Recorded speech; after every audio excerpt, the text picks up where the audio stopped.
ولما فصلت العير قال أبوهم إني لأجد ريح يوسف لولا أن تفندون قالوا تالله إنك لفي ضلالك القديم فلما أن جاء البشير ألقاه على وجهه فارتد بصيرا قال ألم أقل لكم إني أعلم من الله ما لا تعلمون قالوا يا أبانا استغفر لنا ذنوبنا إنا كنا خاطئين قال سوف أستغفر لكم ربي إنه هو الغفور الرحيم فلما دخلوا على يوسف آوى إليه أبويه وقال ادخلوا مصر إن شاء الله آمنين ورفع أبويه على العرش وخروا له سجدا وقال يا أبت هذا تأويل رؤياي من قبل قد جعلها ربي حقا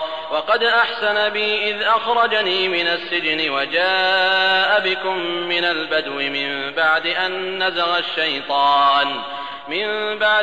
نزغ الشيطان بيني وبين إخوتي إن ربي لطيف لما يشاء إنه هو العليم الحكيم رب قد آتيتني من الملك وعلمتني من تأويل الأحاديث فاطر السماوات والأرض أنت ولي في الدنيا والآخرة توفني مسلما وألحقني بالصالحين ذلك من أنباء الغيب نوحيه إليك وما كنت لديهم إذ أجمعوا أمرهم وهم يمكرون وما أكثر الناس ولو حرصت بمؤمنين وما تسألهم عليه من أجر إن هو إلا ذكر للعالمين. इकडे काफिलेवाले युसुफची कमीज घेऊन निघाले. तिकडे युसुफच्या पित्यानं घरात सांगितलं की मी बहकलेल्या गोष्टी करीत आहे असं समजत नसाल तर मला युसुफचा वास सुगंध येत आहे. घरचे लोक म्हणाले, अल्लाची शपथ, तुम्ही तर अजूनही आपल्या जुन्या विसर पडलेल्या विचारांमध्ये अडकलेले आहात. मग जेव्हा खुशखबर ऐकवणारा कमीज घेऊन येऊन पोहोचला आणि याकूबच्या चेहऱ्यावर त्यानं सदरा टाकला तेव्हा दृष्टी परत आली. तेव्हा याकूब म्हणाले, काय मी तुम्हाला बोललो नव्हतो की अल्लाहच्या तर्फे मी त्या गोष्टी जाणतो ज्या तुम्ही जाणत नाही. तेव्हा पुत्र म्हणाले, हे पिताजी, आमच्याकरता आमच्या अपराधांची अल्लाहच्या जवळ माफीची प्रार्थना करा की निस्संदेह आमच्याकडून फार मोठी चूक झाली.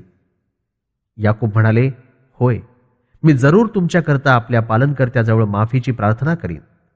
निस्संदेह तोच माफ करणारा आणि दया करणारा आहे.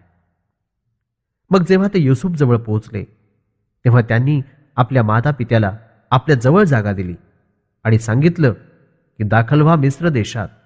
अल्लाहनं इच्छिल्यास या ठिकाणी तुम्ही शांतीपूर्वक राहाल.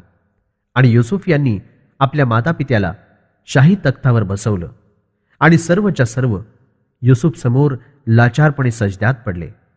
तेव्हा युसुफ म्हणाले की हे पिताजी, हा अर्थ आणि खुलासा आहे माझ्या त्या स्वप्नाचा जे मी फार पूर्वी लहानपणी पाहिलं होतं. माझ्या पालनकर्त्यानं ते स्वप्न आज खरं करून दाखवलं आणि माझ्यावर मोठा उपकार केला. जेव्हा त्यानं माझी कैदखान्यातून सुटका केली आणि तुम्हा सर्वांना खेडेगावातून इथे मिस्रमध्ये आणून आबाद केलं, आणि हे सर्व यानंतर झालं की सैतानानं माझ्या आणि माझ्या भावांच्या दरम्यान तणाव निर्माण केला होता. निस्संदेह माझा पालनकर्ता ज्याला इच्छितो त्याच्यासाठी अतिशय बारीक, सूक्ष्म आणि भलाईची उपाययोजना करतो. निस्संदेह केवळ तोच अधिक जाणणारा आणि हिकमतशाली आहे.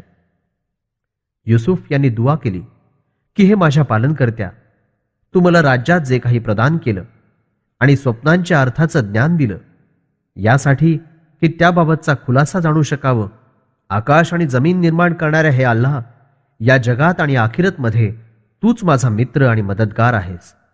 मला इस्लामच्या अवस्थेत मृत्यू दे आणि मला आपल्या नेक आणि सदाचारी दासांमध्ये सामील कर. हे पैगंबर सल्लल्लाहु अलैहि वसल्लम, या सर्व गैब म्हणजे अदृश्याच्या खबरी आहेत ज्या वह्यद्वारे आम्ही तुम्हाला सांगत आहोत. तुम्ही त्यावेळी हजर नव्हतात जेव्हा युसुफच्या भावांनी एकत्र होऊन युसुफला ठार करण्याचा फैसला केला होता आणि आपल्या त्या फैसल्यात सफल बनवण्याच्या उपाययोजनेत ते लागले होते. तुम्ही कितीही इच्छा राखा, बहुतेक लोक ईमान कबूल करणार नाहीत. तुम्ही या कुराण ऐकवण्याबद्दल त्या लोकांकडून काही मोबदला तर मागत नाही. हे कुराण तर सर्व जगाकरता एक आम सार्वत्रिक उपदेश आहे.